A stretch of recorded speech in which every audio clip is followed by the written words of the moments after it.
pessoal, meu nome é Patrícia Barreto, eu sou professora de Língua Portuguesa do Instituto Federal de Pernambuco e hoje venho trazer para vocês mais uma videoaula do nosso curso Redação Nota 1000. Na aula de hoje nós vamos estudar sobre coesão, especificamente sobre coesão referencial. Vamos lá buscar o nosso 1000? Você quer muito tirar 200 pontos na competência número 4? Isso.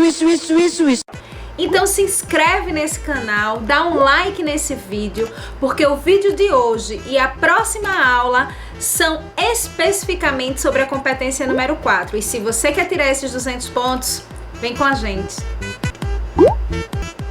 Professora, eu já fiz tantas redações e eu nunca consigo tirar 200 pontos na competência número 4.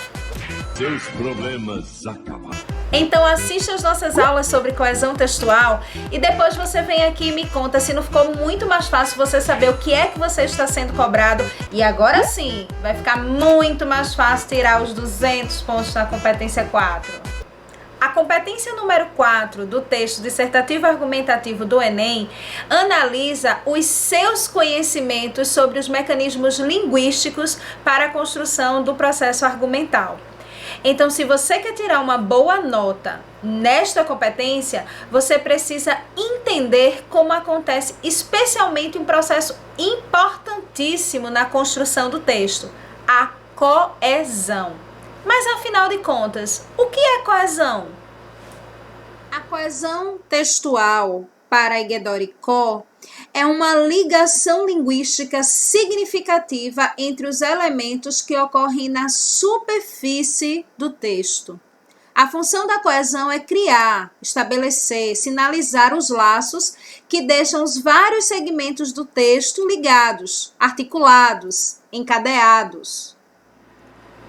Essa tessitura textual que vai sendo montada entre as palavras, entre as ideias, organizada para produzir esse texto, tem muita responsabilidade do processo da organização desses mecanismos linguísticos, que é o que a gente chama de coesão textual.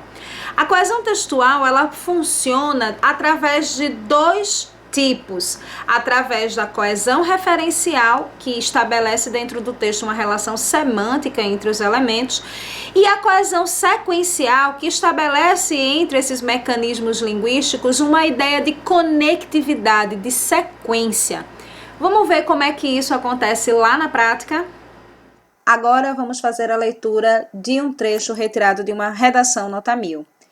Em primeiro lugar, cabe abordar a dificuldade de regulação dos sites quanto ao acesso aos dados de quem está inserido no ambiente virtual. Segundo o filósofo Kant, a pessoa é um fim em si mesma e não em um meio de conseguir atingir interesses particulares. Nesse sentido, rompe-se com tal lógica humanística ao verificar-se que, hoje, muitas empresas transformam o consumidor em um instrumento de lucro. Isso ocorre porque os entraves para o controle da manipulação, caracterizados pela dificuldade de identificação dos agentes de tal ação, inviabilizam a proteção dos usuários, sobretudo nas redes sociais. Observe que eu tenho um movimento de prospecção, de progressão textual.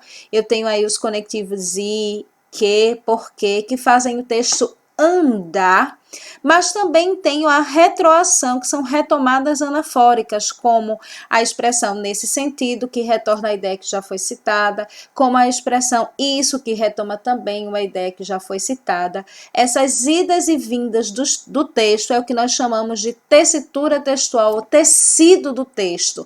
E os elementos, os mecanismos de coesão textual auxiliam nesse processo de idas e vindas. Na videoaula de hoje, nós vamos estudar especificamente a coesão referencial.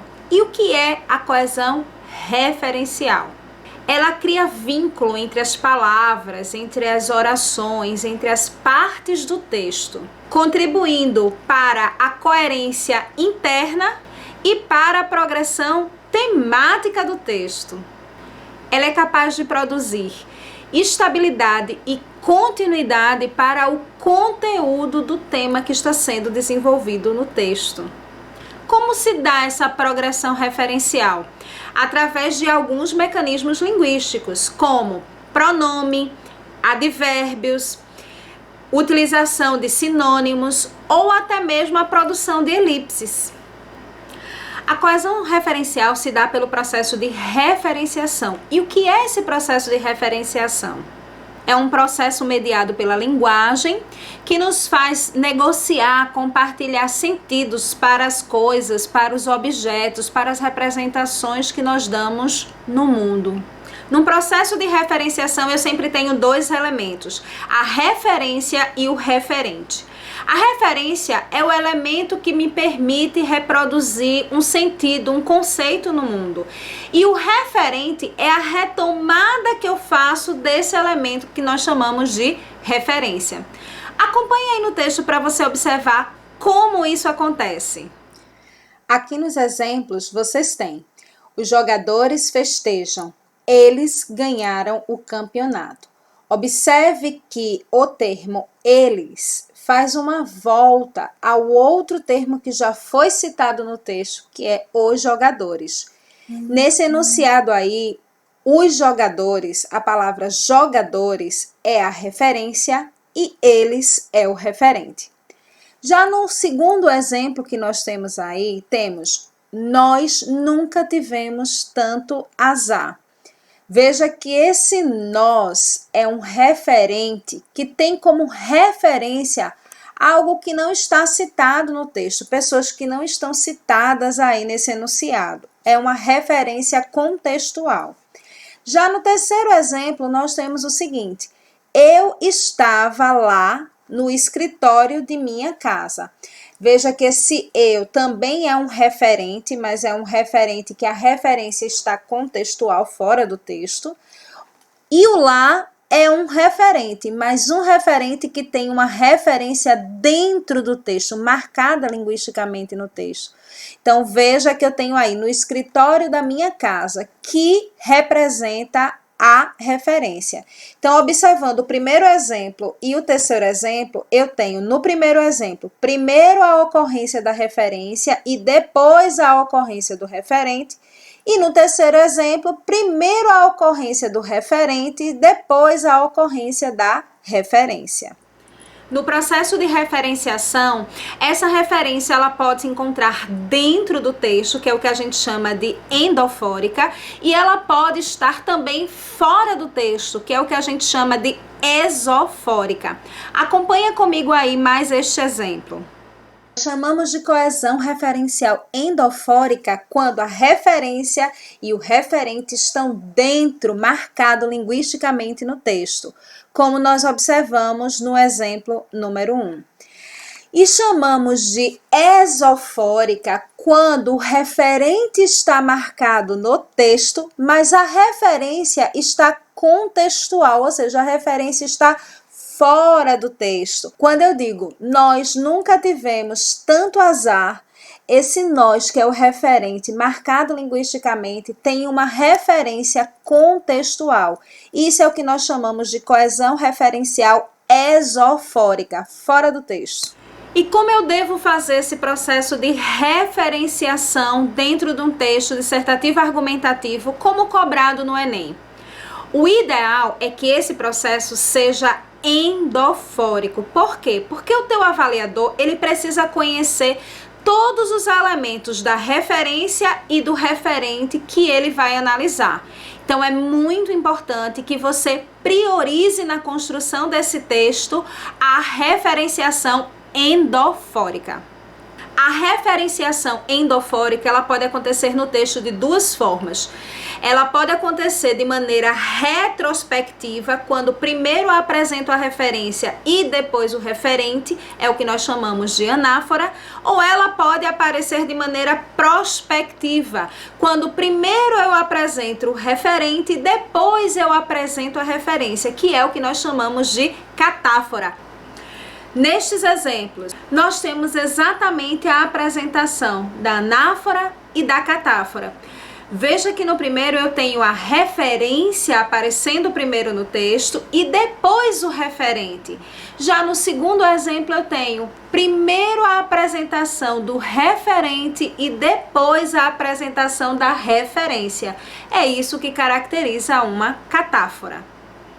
Você pode me fazer a seguinte pergunta: professora, e no texto dissertativo argumentativo tipo o Enem, o processo de referenciação endofórico mais usado é a anáfora ou a catáfora? E eu vou lhe responder.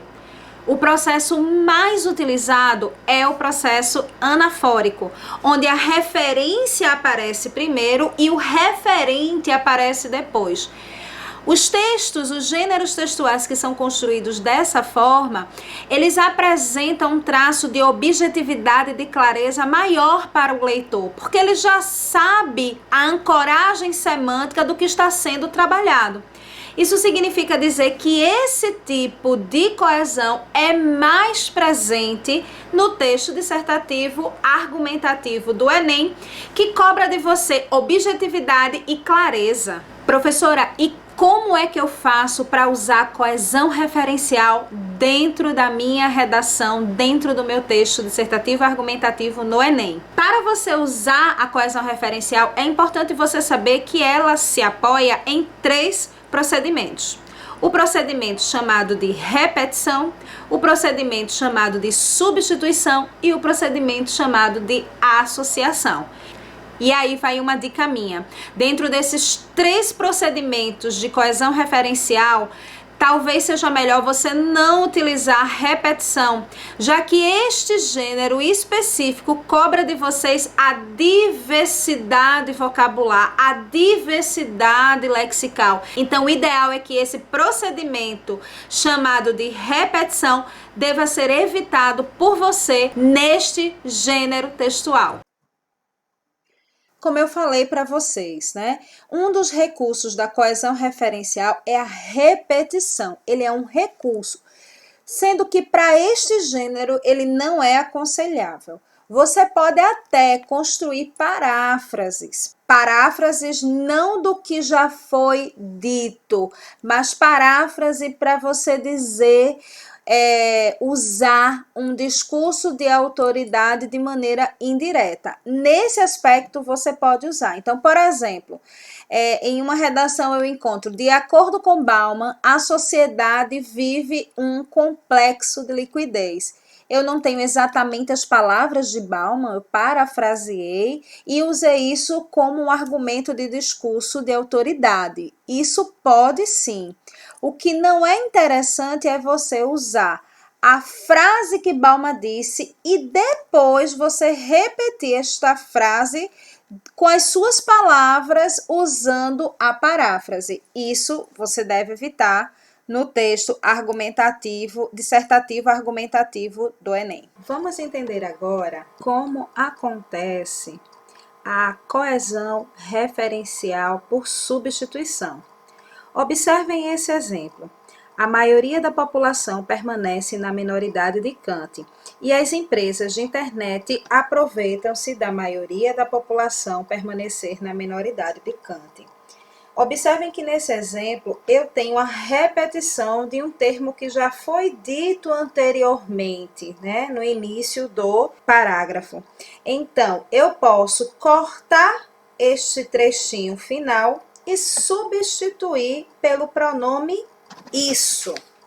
Esse processo de substituição é uma substituição gramatical e vejam como o texto fica bem melhor. Agora acompanhem comigo aí o segundo exemplo. De fato, as escolas, como formadoras de opinião, têm um papel importante, porém, as escolas não oferecem educação tecnológica. Veja que eu tenho a repetição do termo as escolas e as escolas. Eu posso trocar essa segunda ocorrência da palavra escolas por essas instituições. Veja como fica agora o exemplo. Observem que agora eu fiz uma substituição, mas não uma substituição gramatical. Eu fiz uma substituição lexical. Eu troquei uma palavra por outra. Isso é o que nós chamamos de sinonímia, ou seja, representação por sinônimo. Essa coesão referencial por sinônimo, ela pode se dar de duas formas. Esse exemplo aqui que eu li para vocês agora é a sinonímia por hipônimo. Eu tenho as escolas, que é a referência específica, eu tenho as instituições, que é o referente geral, e esta relação nós chamamos relação de sinonímia por hipônimo. Vejam aqui a diferença do que era um hiperônimo e do que é um hipônimo. Se a minha referência é geral e o meu referente é específico, eu tenho uma relação de hiperonímia, como aqui no exemplo, animal, homem. Se a minha referência é específica e o meu referente é geral, eu tenho uma relação de hiponímia, ou que nós chamamos de hipônimo. Numa dissertação argumentativa, o que é que eu devo priorizar? No texto dissertativo, a prioridade é usar hipônimos, porque, como eu já disse antes, você utiliza primeiro a referência mais específica para depois usar o referente mais geral. Agora vamos acompanhar outra forma de fazer a coesão referencial. Vejam esse exemplo. Eles não percebem, sendo eles induzidos a ler ou a consumir o conteúdo oferecido. Observem que eu tenho uma repetição do termo eles. Essa repetição ela deve ser evitada. Então veja como é que ela fica agora. Eles não percebem, sendo induzidos a ler ou a consumir o conteúdo oferecido. Eu fiz um apagamento dessa repetição. Isso é o que a gente chama de coesão referencial por elipse. E por último, eu tenho a coesão referencial por associação, quando eu vou colocando termos que pertencem ao mesmo campo semântico. Observem aí. De fato, as escolas, como formadoras de opinião, têm um papel importante no combate à manipulação dos indivíduos pelo controle de dados na internet, já que a adoção de uma postura crítica é essencial para que as pessoas se informem acerca dos aplicativos que utilizam. Vejam que os post-its rosas estão referentes ao mesmo campo semântico, os post-its amarelos estão referentes ao mesmo campo semântico e os post-its laranjas estão referentes aos mesmos campos semânticos. São palavras do mesmo campo semântico. Isso é o que nós chamamos de coesão referencial por associação. Lembre-se de que o seu leitor é um professor de língua portuguesa. Apresentar para ele esta diversidade de recursos coesivos referenciais auxilia bastante na sua nota na competência número 4. Vale a pena lembrar que redação não é inspiração. Redação é transpiração. Vamos lá produzir textos, vamos lá observar os recursos de coesão referencial que nós estamos utilizando na nossa redação para que eles sejam os mais diversificados possíveis. No nosso próximo vídeo, nós vamos estudar a coesão sequencial. Você não pode perder se quiser tirar 200 pontos na competência número 4. Até mais!